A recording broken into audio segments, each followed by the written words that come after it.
Le dijimos que íbamos a hacer el análisis de este informe y de la situación actual en Venezuela con dos invitados especiales. Se los presentamos, ya los conocen, seguramente si ustedes son de aquellos del público fiel de este programa, ya los conocen. Está con nosotros Modesto Guerrero, periodista y exdiputado venezolano, gracias por estar con nosotros, y Simón Rodríguez Porras, dirigente del Partido Socialismo y Libertad. Gracias por estar acá. Los dos en este momento, o por varios años viviendo en la Argentina. Simón, te estás por volver, me decías recién. La idea es entonces preguntarles, pero que también puedan intercambiar entre ustedes, ya que sabemos perfectamente, porque los leemos y los conocemos, que no piensan exactamente igual en relación a lo que está pasando en Venezuela en este momento. Veíamos las imágenes de los cancilleres, veíamos al representante de Perú, durísimo, y la pregunta es, cuando se dice que en Venezuela no hay democracia, ¿pensás que no hay democracia en Venezuela, Simón? Bueno, lo primero que hay que decir es que hay una gran hipocresía, por ejemplo, de parte del canciller peruano cuando se aplica un estado de emergencia para criminalizar a los maestros, a los mineros, a los trabajadores peruanos que están luchando por sus derechos, que venga a pontificar sobre democracia. Haciendo esa aclaración de que no tenemos nada que ver con ese punto de vista, hay que decir que en Venezuela desde hace muchos años que se viene criminalizando la protesta, sectores sindicales, estudiantiles, campesinos, obreros vienen siendo perseguidos de una manera brutal.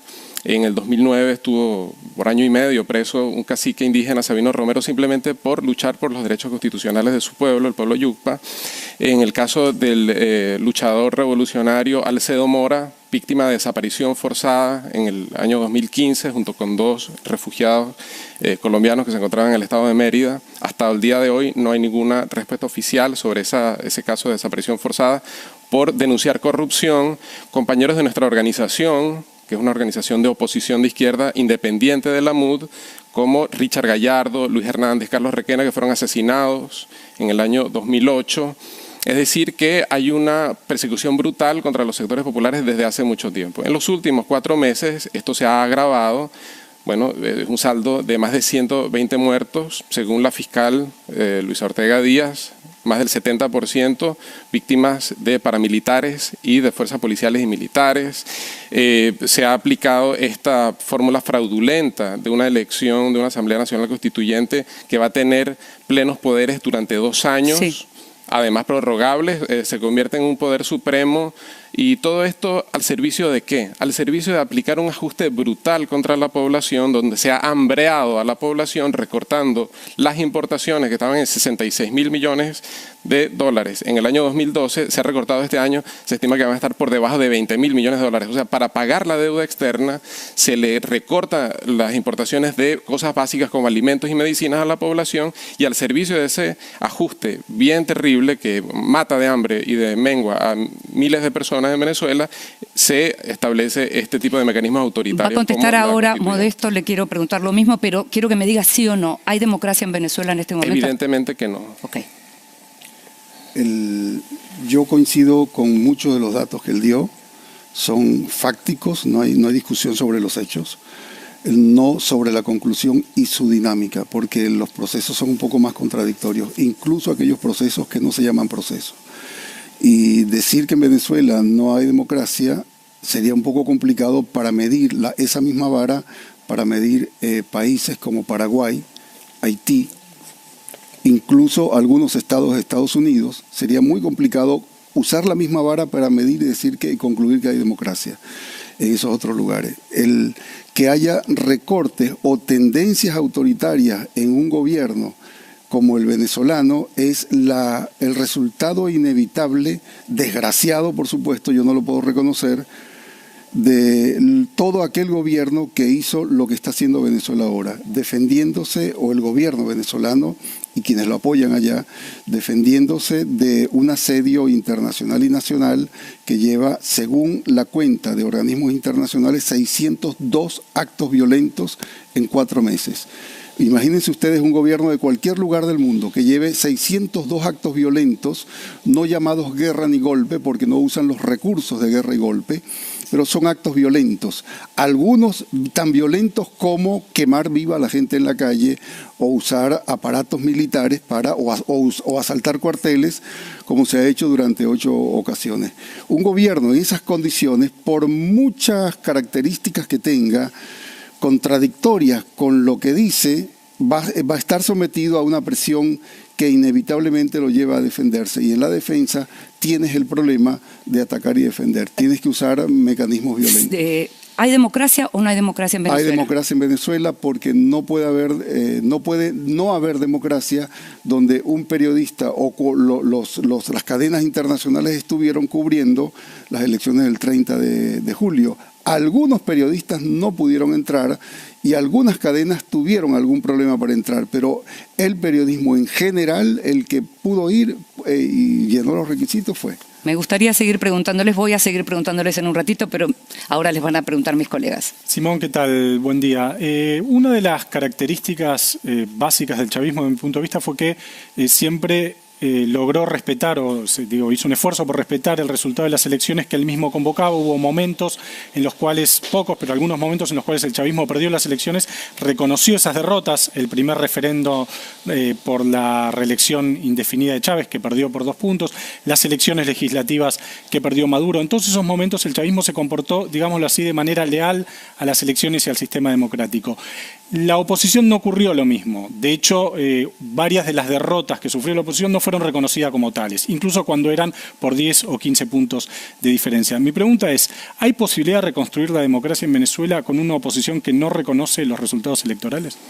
Mira, realmente no sería incorrecto que yo haga un alegato a favor de la MUD. Lo que tú estás diciendo es correcto en el sentido de que la MUD incluso dio un golpe que nosotros combatimos en las calles en el año 2002, pero sería también, salir del foco de lo que está realmente ocurriendo en este momento, que es ante un repudio de más del 80% de la población al gobierno de Maduro. Él se niega a realizar elecciones libres y en condiciones normales. ¿Cuáles son las condiciones en las cuales se realizaron estas elecciones de la Asamblea Constituyente para tener claro qué es lo que el gobierno está haciendo para salvarse del repudio popular mediante maniobra fraudulenta? Se eligieron más de 100 constituyentes mediante un proceso de postulación sectorial, donde eran organismos controlados por el Partido Socialista Unido de Venezuela, los que controlaban el padrón, controlaban quién podía elegir y ser electo a través de esos mecanismos, como por ejemplo la Central Burocrática, la Central Bolivariana Socialista de Trabajadores o los empresarios bolivarianos. Entonces, eso es lo que el gobierno está haciendo. Para las elecciones regionales que ha convocado para finales de año, en 7 estados está proscrita la oposición. Nuestro partido, el Partido Socialismo y Libertad, fue también proscrito electoralmente. Hay más de 20 alcaldes con orden de captura. Es decir, no son condiciones en las cuales se puedan realizar elecciones. No hay las más mínimas garantías de participación para sectores opositores, bien sea de la oposición de derecha, como lo es la MUD, o de la oposición de izquierda que nosotros representamos. Modesto, te quería preguntar, siguiendo este tema de la convocatoria de elecciones para diciembre, elecciones regionales, y a partir del hecho de la votación del 30 de julio, que creo que para nadie es intrascendente, para algunos lo analizan como un triunfo táctico del chavismo, otros dicen que es un agravamiento de la situación institucional. De todas formas, el hecho existió y es trascendente.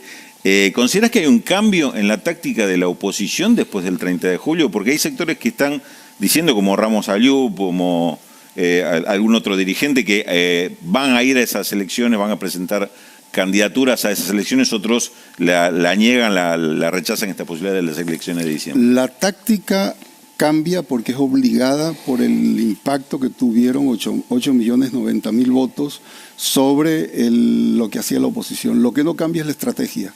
Lo que no cambia son los objetivos que tiene la oposición. Ellos han comprendido hace rato, hace 3 años, lo han declarado, se les ha descubierto, ha sido evidenciado de múltiples formas, que no aceptan, no soportan un día más convivir con el chavismo gobernando. Si el chavismo estuviera en la oposición, puede ser que soporten, con muchos presos, muchos muertos y muchos exiliados. Puede ser. Pero gobernando, ellos ya lo dijeron, no aceptamos más. Y como descubrieron una cosa rarísima, que no pueden ganarle no han podido ganarle, para bien y para mal, una elección tranquila al chavismo, como decía Nathanson, las que ganó el chavismo todas son fraude, las que ganó la oposición son correctas. Así es muy difícil convivir en cualquier democracia. Entonces, cuando descubrieron eso en el año 2013, al perder la presidencial por muy poco, 1.8, y las dos siguientes por más puntos, sacaron la cuenta de que no tenían salida sino la salida, y eso fue lo que inventaron en el año 2013, diciembre. La salida en un hotel de Puerto Rico con asesoramiento del Comando Sur, todo demostrado por Carlos Lang, un especialista en contrainteligencia, con documentación y evidencias, además de un testimonio, que ellos buscaban una salida que no puede ser democrática. Esa salida ha tenido varios pasos. La guarimba es la más resonante mediáticamente, pero esta es la más larga. Y es la más larga porque ellos descubrieron que el gobierno estaba en un punto muy débil y está en un punto muy débil, para lo cual sacó la Asamblea Constituyente como mecanismo de salvación. Bien, pero la oposición sabe que no puede convivir más con el chavismo. Está en ese punto parecido, mutatis mutandi, al de Cuba 1960, en que la oposición interna que le brotó descubrió que no podía más convivir con el 26 de julio en el gobierno y rompen. Algo similar, siempre con las diferencias de comparaciones, está viviendo Venezuela, sin que sean los mismos los sujetos, sin que sea igual el fenómeno. Y de pronto, Simón, apareció Donald Trump con una amenaza de opción militar y de pronto la misma oposición se divide de cara a las elecciones de diciembre. ¿Cómo lo ves? Bueno, hay que repudiar con toda la energía posible esa declaración de Trump. Evidentemente que los problemas de Venezuela los tenemos que resolver los venezolanos sin ninguna injerencia del imperialismo de ninguna potencia extranjera. Las divisiones de la MUD son de vieja data. Lo que yo sí quiero dejar muy en claro es que las razones para una oposición social que es totalmente mayoritaria son totalmente legítimas y no tienen nada que ver con el hecho de cuáles sean las orientaciones que tenga la MUD contradictorias, si le capitulan al llamado a unas elecciones fraudulentas regionales o lo que ellos decidan hacer. El hecho es que la mayoría de los venezolanos que se oponen a Maduro es por las condiciones de miseria a las que han sido sometidos por el ajuste del gobierno, que imprimiendo millones de billetes en una emisión de dinero inorgánico desquiciada, totalmente llevado a la inflación a niveles nunca antes vistos en nuestro país, que ha reducido el salario mínimo a menos de $1 diario, una cosa verdaderamente desquiciante, y esas son las razones por las cuales la gente sale a protestar. A mí me llama mucho la atención que se trate de hacer un símil entre un gobierno de izquierda que se defiende de una ofensiva de la derecha y lo que pasa en Venezuela, cuando lo que está pasando en Venezuela es que la gente se está defendiendo de unas condiciones de vida que son totalmente invivibles, aplicadas por el gobierno, donde se acompaña con una terrible represión encabezada por militares además formados en la Escuela de las Américas. O sea, no estamos hablando de los barbudos de los años 60 en Cuba tratando de avanzar hacia el socialismo, no, estamos hablando del ministro de la Defensa, Padrino López, formado en la Escuela de las Américas en tácticas de inteligencia, de lo que llaman guerra psicológica, y son los métodos que utiliza el gobierno en este caso para mantenerse en el poder, para atornillarse a pesar de tener un repudio totalmente mayoritario. Simón y Modesto, los invito a que veamos, y a la gente que nos está viendo también, que veamos de qué manera Donald Trump hablaba anoche. We have many options for Venezuela. And by the way, I'm not going to rule out a military option. We have many options for Venezuela. This is our neighbor. This is, we're all over the world. And we have troops all over the world in places that are very, very far away. Venezuela is not very far away. And the people are suffering and they're dying. We have many options for Venezuela, including a possible military option if necessary.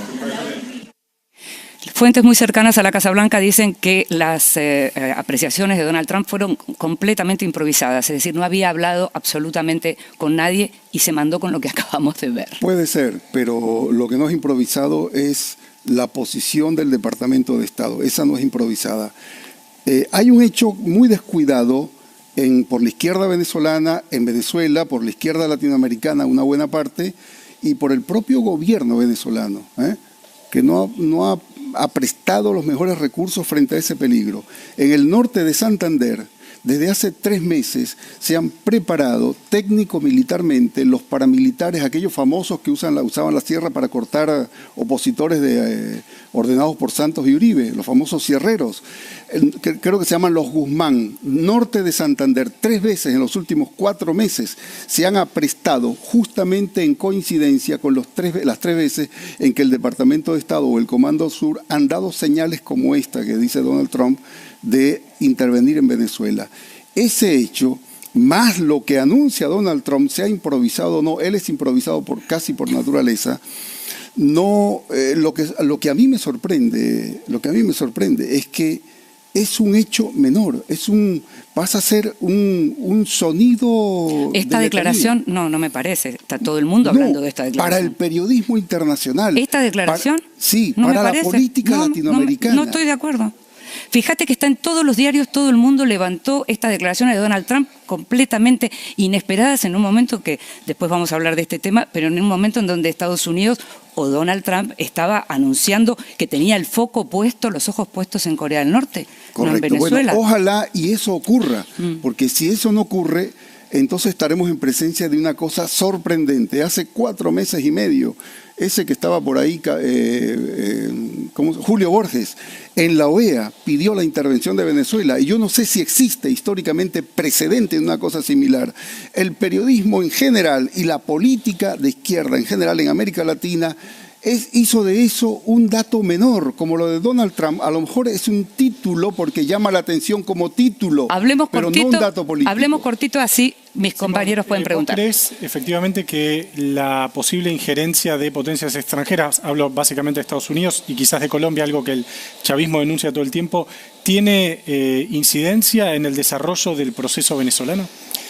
Sin duda que la intervención se da en el sentido sobre todo de tratar de imponer una salida negociada, que es lo que ha estado buscando tanto la OEA, UNASUR, digamos, ha sido la orientación del gobierno tanto de Obama como ahora con Trump, que más allá de esas declaraciones le da continuidad a una misma política de presionar por una salida negociada con esta mediación del Vaticano y del expresidente español José Rodríguez Zapatero.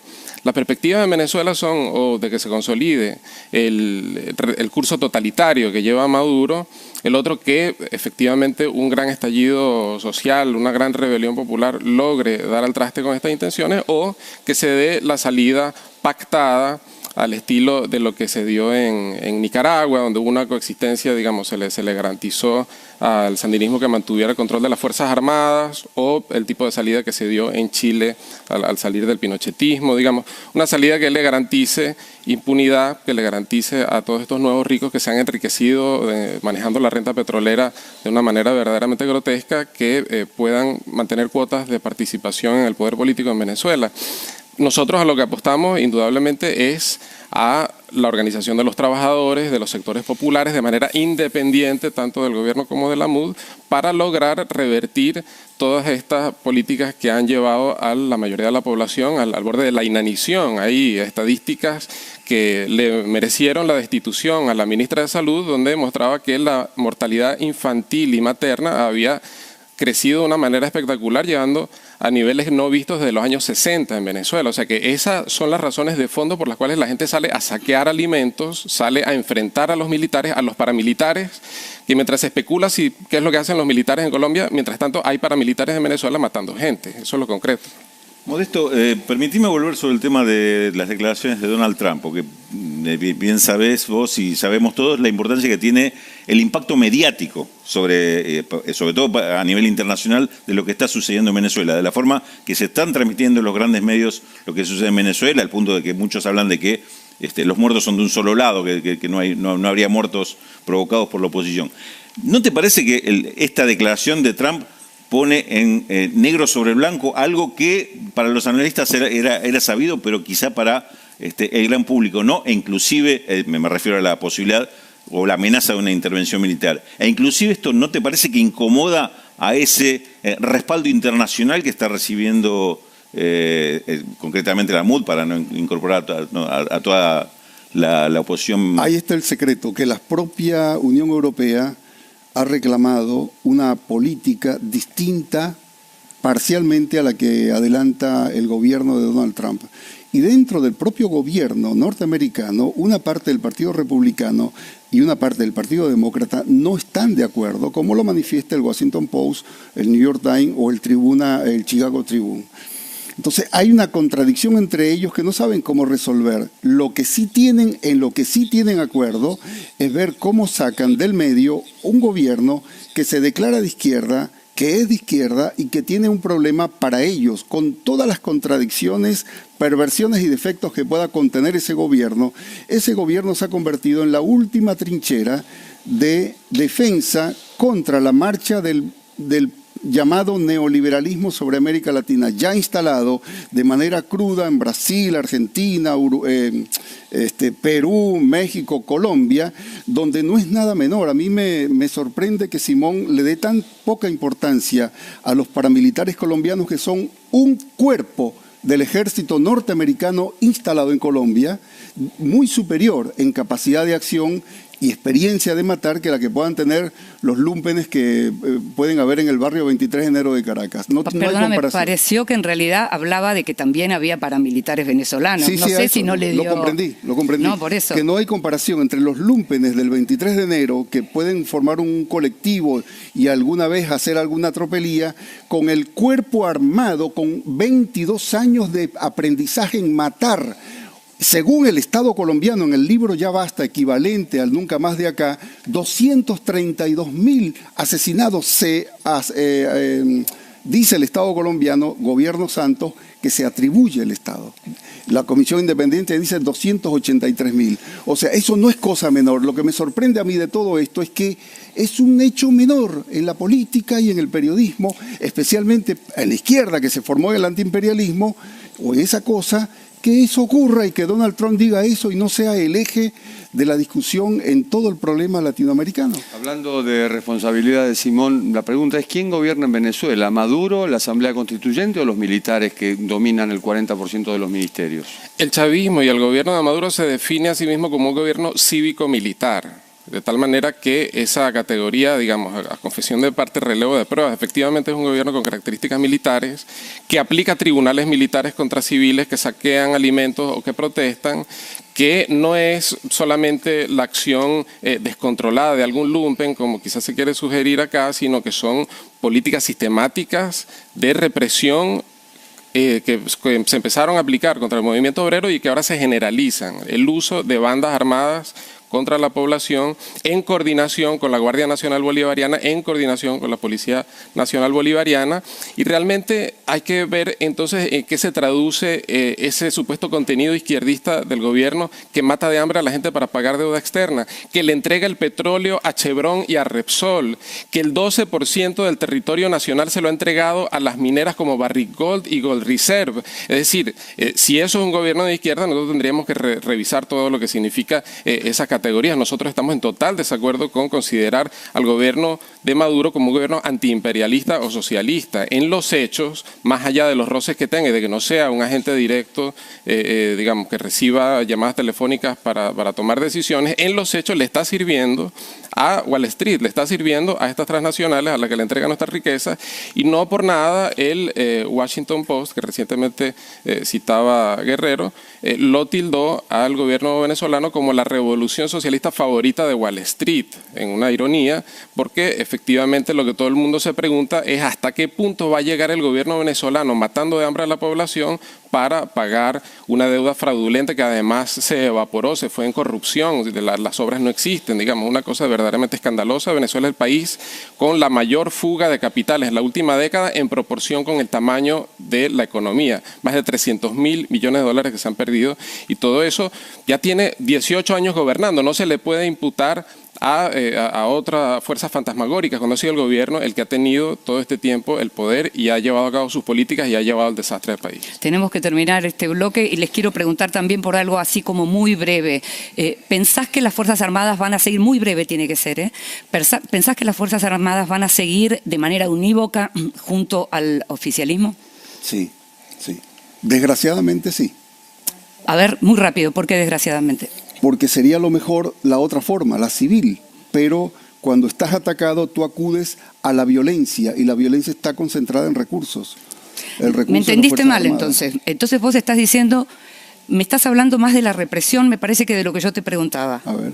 Yo no te preguntaba por la represión, yo te estaba preguntando si te parece que no va a haber fisuras dentro de las Fuerzas Armadas. No la veo. La que hubo ahora, que son 4 o 5 tenientes o capitanes medianos de Fuerzas Armadas, fueron rápidamente desmantelados.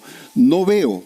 Si ocurre, está muy solapado y no hay forma. No hay forma, sobre todo después del 30 de julio. Con 8 millones como capital político, a los incluso personajes como Padrino u otros, no les va a dar ganas de tirarse una aventura y romper el ejército y armar una guerra civil con territorio partido. Te pregunto ya también las dos cosas. Entonces, ¿pensás que la represión va a seguir? ¿Pensás que los militares van a seguir acompañando al gobierno oficialista, al oficialismo? La única manera de que un gobierno con 80% de repudio se sostenga es mediante la represión, además con las condiciones económicas que está padeciendo el país. Y por otra parte, digamos, el resultado de esta elección fraudulenta, que es cuestionado hasta por la empresa que realizó el voto automatizado de Smartmatic, que no es de 8 millones, habrá sido quizás de la mitad o menos, evidencia que el gobierno no tiene ninguna preocupación por guardar las formas ni por recuperar su base social de apoyo, sino sostenerse por medio de la fuerza.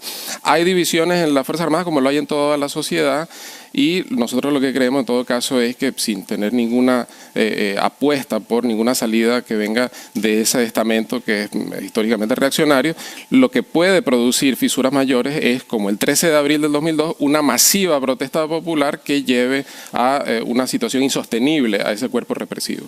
Muchísimas gracias, Simón Rodríguez. Muchas gracias, Modesto, una vez más por haber estado con nosotros. Nos vamos a la primera pausa. Tenemos todavía un montón de información para compartir hasta las 2 de la tarde. No se vayan.